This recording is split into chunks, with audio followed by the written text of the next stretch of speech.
अच्छा, Zeus, हर्क्यूलीज, Poseidon, ये नाम सुनते ही दिमाग में क्या आता है?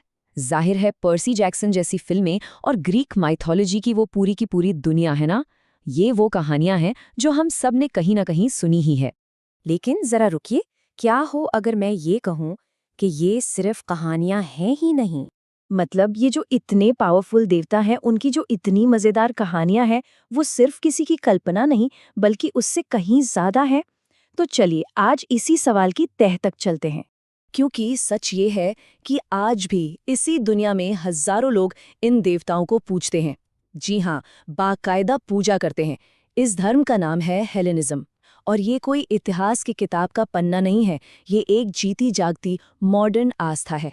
तो सवाल ये उठता है कि एक ऐसा धर्म जो लगभग खत्म ही हो गया था, उसने इस मॉडर्न दुनिया में अपनी वापसी कैसे की? अरे, इसकी कहानी तो सच में कमाल की है। सोचिए, लगभग 1600 साल तक ये मान्यता एक तरह से गुमनामी के अंधेरे में थी। फिर आया 1990 का दशक और ग्रीस में ना अपनी जड़ों से दोबारा जुड़ने की एक कल्चरल लहर सी उठी। और बस यहीं से हेलेनिज्म का रिवाइवल शुरू हुआ। और देखते ही देखते ये आंदोलन इतना बड़ा हो गया कि 2017 में ग्रीस की सरकार ने इसे ऑफिशियली एक ज्ञात धर्म यानी नोन रिलीजन का दर्जा दे दिया। ये एक बहुत ही ऐतिहासिक कदम था जिससे इसे मानने वालों को कानूनी पहचान और पूजा करने का अधिकार मिल गया। अच्छा, अब एक बात है जो हेलेनिज्म को कई दूसरे धर्मों से काफी अलग बनाती है। वो ये कि इसकी कोई एक होली बुक मतलब कोई एक पवित्र किताब नहीं है। इसकी पूरी की पूरी नींव पुराने ग्रीक फिलॉसफी और जिंदगी के नैतिक सिद्धांतों पर टिकी है। जैसे कि डेल्फी के मशहूर सूत्र हैं जो खुद को जानो जैसी बातों यानी सेल्फ नॉलेज और अनुशासन पर जोर देते हैं। और पता है, इस धर्म की सबसे खूबसूरत बातों में से एक क्या है? वो है ईश्वर के साथ रिश्ता। यहाँ रिश्ते की बुनियाद डर पर नहीं बल्कि एक बिल्कुल ही अलग एहसास पर टिकी है। इस एहसास को कहते हैं खारीस। खारीस का मतलब है एक दूसरे के प्रति सम्मान और अच्छी भावना। मतलब आप इसे देवताओं के साथ डर या गुलामी का नहीं बल्कि एक दोस्ती और म्यूचुअल रिस्पेक्ट का रिश्ता समझिए, जहां दोनों तरफ से एक दूसरे की इज्जत की जाती है। तो देखिए, जहां कुछ धर्मों में डर या पाप की भावना सेंटर में होती है, वहीं हेलेनिज्म जोर देता है खारिज पर। ये रिश्ता कुछ ऐसा है कि मैं आपको तोहफा देता हूं ताकि आप मुझ पर मेहरबानी करें। ये एक सम्मान से भरा दोस्ताना रिश्ता है। दिलचस्प बात यह है कि हेलेनिज्म में पाप यानी सिन जैसा कोई कॉन्सेप्ट ही नहीं है। उसकी जगह एक दूसरा आइडिया है जिसे कहते हैं मियाज़मा। अब ये मियाज़मा क्या है? इसे आप एक तरह का स्पिरिचुअल पोल्यूशन या आध्यात्मिक प्रदूषण समझ सकते हैं जो हमारे नेगेटिव कामों या इमोशन से पैदा होता है। और मजे की बात यह है कि इसका समाधान भी बड़ा सिंपल है। देखिए, पाप के लिए तो पश्चाताप करना पड़ता है ना? पर मियाज़मा को हटाने के लिए कैथार्सिस किया जाता है, यानी खुद को शुद्ध करना।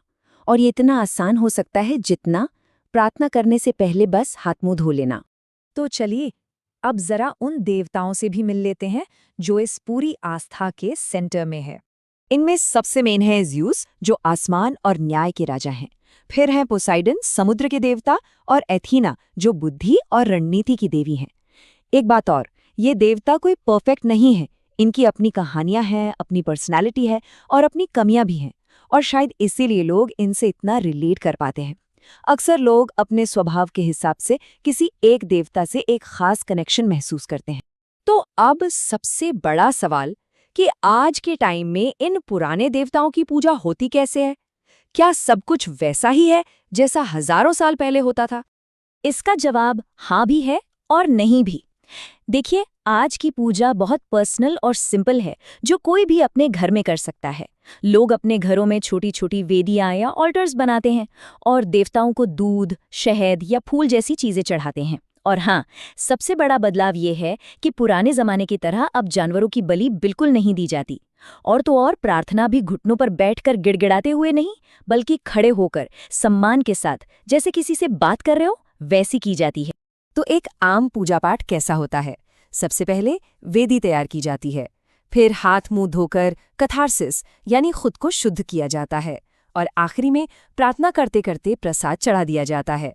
ये पूरी प्रक्रिया बहुत ही पर्सनल और शांति देने वाली होती है। हेलेनिज्म की ये वापसी हमें एक बहुत बड़े सवाल पर लाकर खड़ा कर देती है। अगर हजारों साल पुराना एक ग्रीक धर्म इस मॉडर्न दुनिया में अपनी जगह बना सकता है, तो क्या दुनिया की दूसरी भूली बिसरी मान्यताएं भी एक दिन वापस आ सकती हैं? जरा सोचिएगा इस बारे में।